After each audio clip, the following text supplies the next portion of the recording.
Chapter 1. To whom it may concern. It is springtime, it is late afternoon. Smoke from a cooking fire on the terrazzo floor of the lobby of the Empire State Building on the island of death floats out over the ailanthus jungle which 34th Street has become. The pavement on the floor of the jungle is all crinkum-crankum, heaved this way and that by frost heaves and roots. There is a small clearing in the jungle. A blue-eyed, lantern-jawed old white man who is 2 meters tall and 100 years old sits in the clearing on what was once the back seat of a taxicab. I am that man. My name is Dr. Wilbur Daffodil 11 Swain. I am barefoot.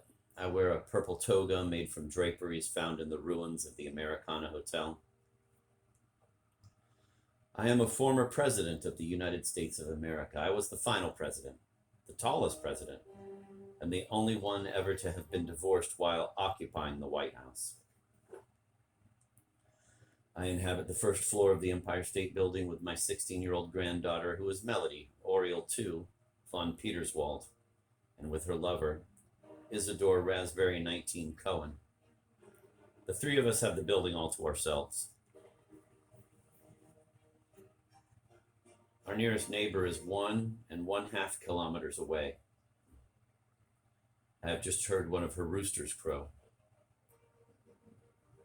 Our nearest neighbor is Vera Chipmunk 5 Zappa, a woman who loves life and is better at it than anyone I ever knew. She is a strong and warm-hearted and hard-working farmer in her early 60s. She's built like a fire plug. She has slaves whom she treats very well. And she and the slaves raise cattle and pigs and chickens and goats and corn and wheat and vegetables and fruits and grapes along the shores of the East River. They have built a windmill for grinding grain and a still for making brandy and a smokehouse and on and on. Vera, I told her the other day, if you would only write us a new Declaration of Independence, you would be the Thomas Jefferson of modern times.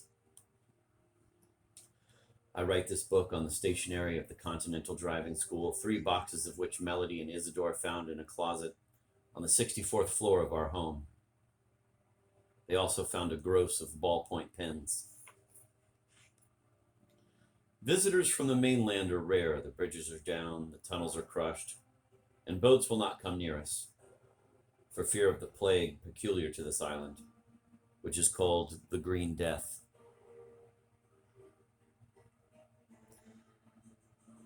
And it is that plague which has earned Manhattan the sobriquet, the Island of Death. Hi-ho. It is a thing I often say these days, hi-ho. It is a kind of senile hiccup. I've lived too long. Hi-ho. The gravity is very light today. I have an erection as a result of that. All males have erections on days like this. They are automatic consequences of near weightlessness. They have little to do with eroticism in most cases, and nothing to do with it in the life of a man my age. They are hydraulic experiences, the results of confused plumbing, and little more. Hi-ho. The gravity is so light today that I feel as though I might scamper to the top of the Empire State Building with a manhole cover and fling it into New Jersey. That would surely be an improvement on George Washington's sailing a silver dollar across the Rappahannock. And yet some people insist that there is no such thing as progress. I am sometimes called the King of Candlesticks because I own more than 1,000 candlesticks, but I am fonder of my middle name, which is Daffodil 11, and I've written this poem about it, and about life itself, of course. I was those seeds, I am this meat hates pain. This meat must eat. This meat must sleep. This meat must dream. This meat must laugh. This meat must scream. But when, as meat, it's had its fill, please plant it as a daffodil. And who will read all this? God knows. Not Melody and Isidore, surely. Like all the other young people on the island, they can neither read nor write. They have no curiosity about the human past, nor about what life may be like on the mainland.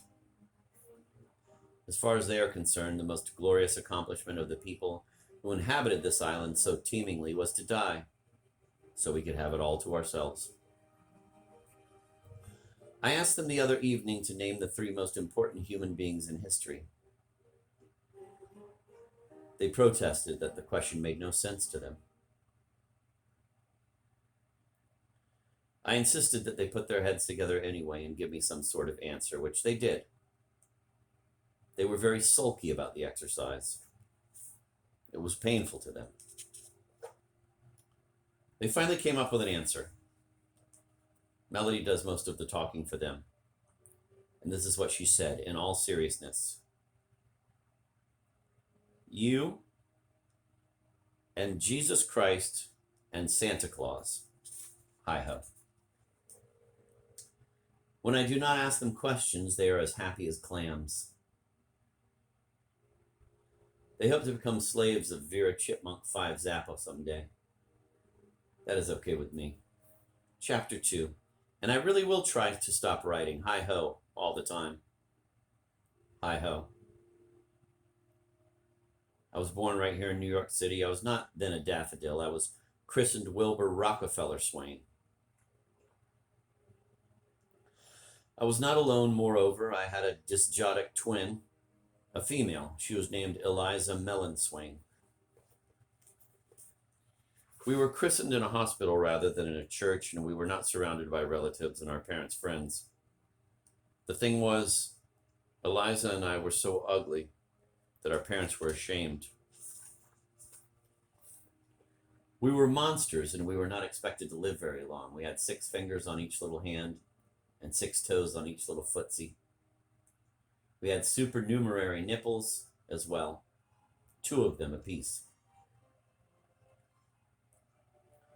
We were not Mongolian idiots, although we had the coarse black hair typical of Mongoloids. We were something new. We were Neanderthaloids. We had the features of adult fossil human beings even in infancy, massive brow ridges, sloping foreheads, and steam shovel jaws.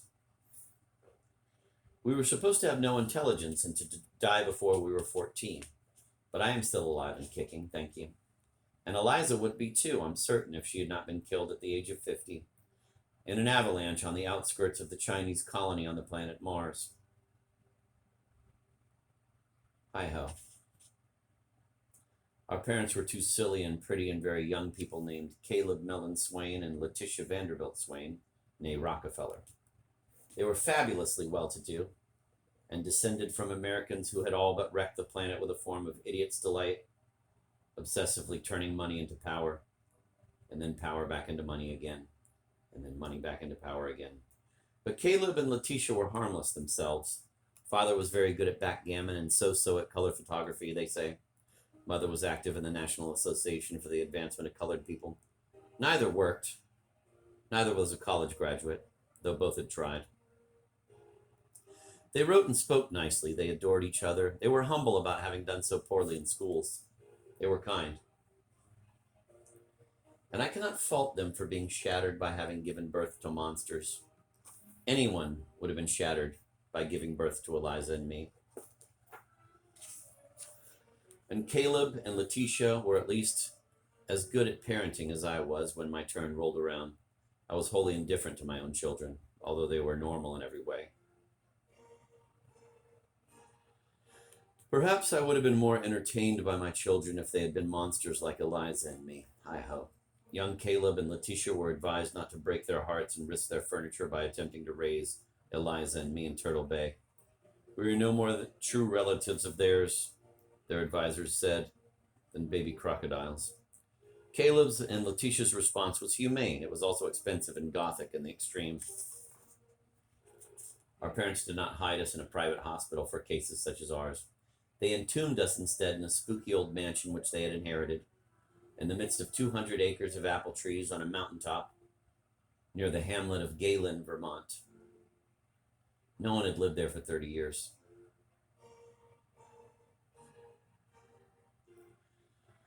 Carpenters and electricians and plumbers were brought in to turn it into a sort of paradise for Eliza and me. Thick rubber padding was put under all the wall-to-wall carpets so we would not hurt ourselves in case we fell.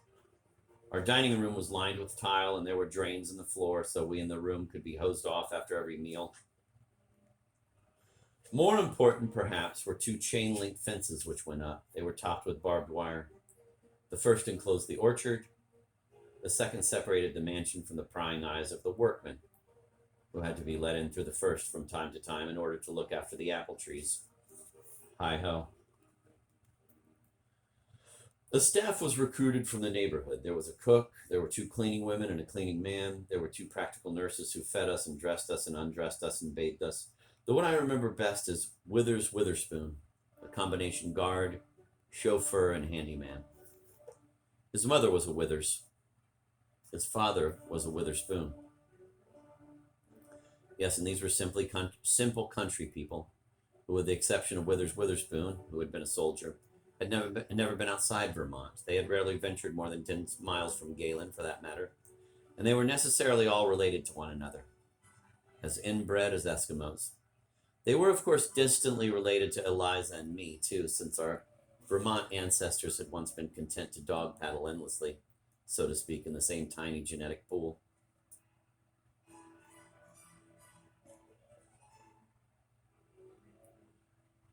But in the American scheme of things at that time, they were related to our family as carp were related to eagles, say, for our family had evolved into world travelers and multimillionaires.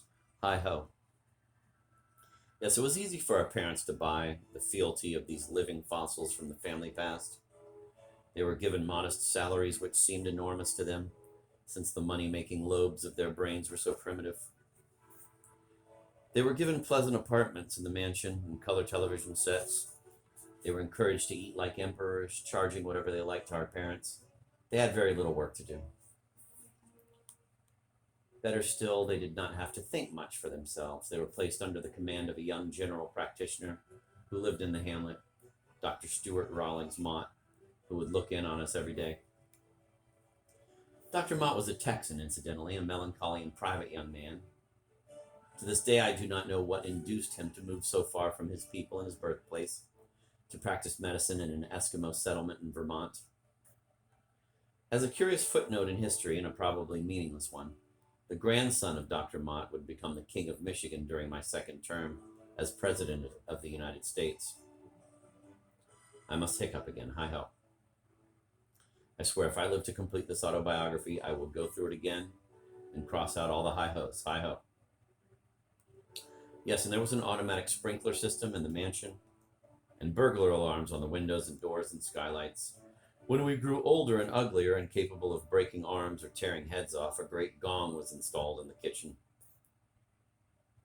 This was connected to cherry red push buttons in every room and at regular intervals down every corridor. The buttons glowed in the dark. A button was to be pushed only if Eliza or I began to toy with murder. Hi-ho.